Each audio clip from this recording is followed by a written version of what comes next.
अस्सलाम वालेकुम नाज़रीन जीअं त अॼु मां अव्हांखे पंहिंजी सख जी दुनिया यूट्यूब चैनल में हिकु उन आर्टिस्ट सां मुलाक़ात कराईंदुसि जंहिं पंहिंजी शौक़ जी ख़ातिर पंहिंजी ज़िंदगी इन में वक़्फ़ करे छॾी ऐं मुख़्तलिफ़ जेके फ़िल्मूं हुयूं सिंधी सराइकी या उर्दू या वरी जेको आहे सिंगिंग जी दुनिया में आई कीअं आई ऐं उन खां पोइ ऑलरेडी अदाकारी बि जा जोहर बि ॾेखारींदी रही आहे ऐं ॾेखारे बि अथी ऐं कंदी बि रहे थी पई।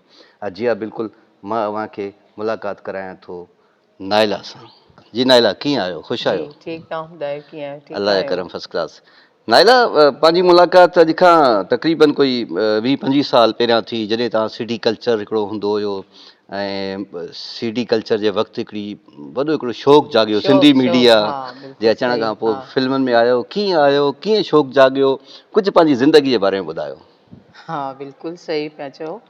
असुलु पहिरियां स्टार्टिंग मूं कई KTN खां ड्रामनि खां। मुंहिंजी हिकिड़ी दोस्त हुई पोइ उन मूंखे चयो त यार तूं जेको आहे न शो बिज़नेस में अचो था न।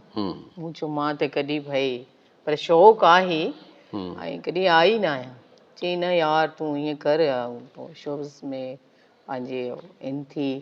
पोइ उन पहिरियों मां कॉल कई त फिल्म जे लाइ कॉल कई मां हा उन में शाहिद बज़मी जी माना मौसीक़ी हुई ऐं साईं अकबर शाह डायरेक्शन उनजी हुई फिल्म में त उन में मुंहिंजो जेको आहे सो भेण जो करेक्टर हो ज़ुल्फ़कार जी त माना सुठो करेक्टर हो माशाल्लाह।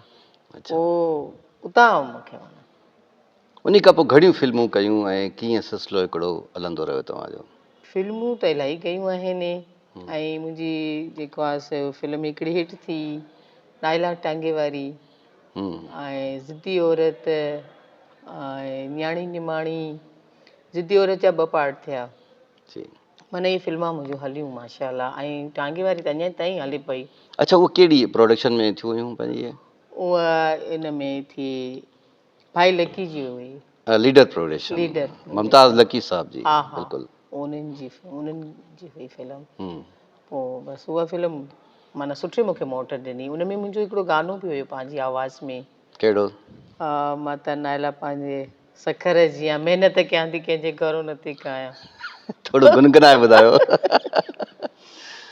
अच्छा